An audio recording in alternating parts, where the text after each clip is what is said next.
নমস্কাৰ সকলোকে স্বাগতম জনাইছো মোৰ ইউটিউব চেনেললৈকে এটা গুৰুত্বপূৰ্ণ ইনফৰমেশ্যন এইটো ভিডিঅ'ৰ জৰিয়তে শ্বেয়াৰ কৰিব বিচাৰিছো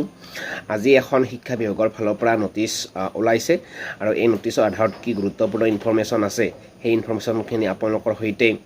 এইটো ভিডিঅ'ৰ জৰিয়তে আলোচনা কৰিব বিচাৰিছো স্পেচিয়েলি এনএছৰ প্ৰাৰ্থীসকলৰ কাৰণে ভিডিঅ'টো যথেষ্ট গুৰুত্বপূৰ্ণ হয় আৰু যেটো ইনফৰমেশ্যন শ্বেয়াৰ কৰিব বিচাৰিছো সেই ইনফৰমেশ্যনটো যথেষ্ট গুৰুত্বপূৰ্ণ হয় 2020 চনৰ বিজ্ঞাপনত যেতিয়া সিৰেটৰ প্ৰাৰ্থীসকলক লোৱা নাছিল অৰ্থাৎ যিসকল প্ৰাৰ্থীয়ে সিৰেট পাছ কৰি আবেদন কৰিছিল 2020 চনৰ বিজ্ঞাপনত এনআইএছ সিৰেটৰ প্ৰাৰ্থীসকলক লোৱা নাছিল আৰু তাৰ পিছতে সিৰেটৰ প্ৰাৰ্থীসকলে ন্যায়ালয়ৰ দ্বাৰস্থ হৈছিল ন্যায়ালয়ৰ দ্বাৰস্থ হোৱাৰ পিছত সিৰেটৰ প্ৰাৰ্থীসকলে জয়লাভ কৰিছিল আৰু জয়লাভ কৰাৰ পিছত এতিয়া তেওঁলোকক নিযুক্তি দিয়াৰ কাৰণে ভেৰিফিকেশ্যন চলি আছে আৰু এই ভেৰিফিকেশ্যনৰ মাজতে অহা 2 আৰু 3 তাৰিখে স্পেচিয়েলি এনআইএছৰ প্ৰায় 50 জন প্ৰাৰ্থীৰ কাৰণে ভেৰিফিকেশ্যন হ'ব শিক্ষা বিভাগৰ কনফাৰেন্স হলত যেটো নেকি এনআইএছৰ প্ৰাৰ্থীসকলৰ কাৰণে বহুত বেছি ইম্পৰ্টেন্ট হয় যিসকল এনআইএছৰ প্ৰাৰ্থীয়ে 2020 চনৰ সিৰেটৰ কেছৰ আধাৰত জড়িত আছিল সেইসকল এনআইএছৰ প্ৰাৰ্থীৰ ডকুমেণ্টছ ভেৰিফিকেশ্যন হ'ব 2 আৰু 3 জুনত এই দুটা তাৰিখ যথেষ্ট গুৰুত্বপূৰ্ণ হয় আৰু এই দুটা দিনত এনআইএছৰ 50 জন প্ৰাৰ্থীৰ ডকুমেণ্টছ ভেৰিফিকেশ্যন হ'ব যেটো নেকি বহুত বেছি ইম্পৰ্টেন্ট হয় আৰু এই ডকুমেণ্টছ ভেৰিফিকেশ্যনত শিক্ষা বিভাগে কেইখনমান ইম্পৰ্টেন্ট ডকুমেণ্টছ বিচাৰিছে আৰু সেই ইম্পৰ্টেন্ট কি ডকুমেণ্টছ বিচাৰিছে সেইখিনি শ্বেয়াৰ কৰিব বিচাৰিছো প্ৰথমতে আপোনালোকে লগত নিব লাগিব অনলাইন এপ্লিকেশ্যন মানে হল যে আপোনালোকে টেটত আবেদন কৰোঁতে যিখন পাইছিল এপ্লিকেশ্যন সেইখন নিব লাগিব তাৰ পিছত আপোনালোকে নিব লাগিব এপইণ্টমেণ্ট লেটাৰ যিসকল এনআইএছৰ প্ৰাৰ্থী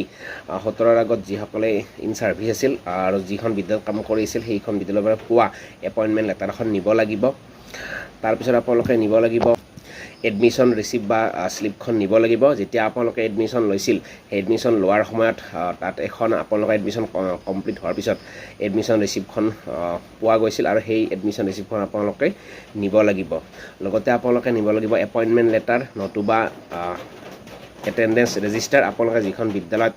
2017 চনৰ আগত কাম কৰিছিল সেই কাম কৰা থাকোঁতে আপোনালোকে যে কৰ্মৰত হৈ আছিল তাত এটেণ্ডেন্স ৰেজিষ্টাৰ নিব লাগিব লগতে আপোনালোকৰ কোৱালিফিকেশ্যন ডকুমেণ্টছসমূহ লগত নিব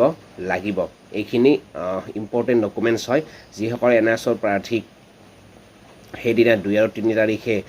ডকুমেণ্টছ ভেৰিফিকেশ্যনৰ কাৰণে মাতিছে সেইসকল প্ৰাৰ্থীয়ে এইখিনি ডকুমেণ্টছ নিব লাগিব মই আকৌ এবাৰ কৈ দিছোঁ যে আপোনালোকে অনলাইন এপ্লিকেশ্যনখন নিব লাগিব অনলাইন এপ্লিকেশ্যন মানে হ'লে আপোনালোকে টেটত আবেদন কৰা একনলেজমেণ্ট ৰিচিপ্টখন নিব লাগিব তাৰপিছত আপোনালোকৰ 2 নম্বৰ ডকুমেণ্টছটো হ'ল যে এডমিশ্যন ৰিচিপ্ট বা স্লিপখন নিব লাগিব তাৰপিছত আপোনালোকে এপইণ্টমেণ্ট লেটাৰখন নিব লাগিব যিখন বিদ্যালয়ে আপোনালোকে এপইণ্টমেণ্ট লেটাৰ দিছিল নতুবা এটেণ্ডেন্স ৰেজিষ্টাৰ 17ৰ আগৰ ইন ছাৰ্ভিচ হৈ থকাৰ এটেণ্ডেন্স ৰেজিষ্টাৰ নিব লাগিব তাৰপিছত আপোনাৰ ইউডাইচ ৰেকৰ্ডৰ ডিটেইলছটো নিব লাগিব লগতে আপোনালোকে এইখিনি নিব লাগিব যে এডুকেশ্যন কোৱালিফিকেশ্যন ডকুমেণ্টছখিনি লগত লৈ যাব লাগিব আৰু আপোনালোকে গোটেইখিনি বস্তু সুন্দৰকৈ জেৰক্স কপি কৰি চেল্ফ এটাচেড কৰি কিনে লৈ যাব এইখিনি আজি শিক্ষা বিভাগৰ ফালৰ পৰা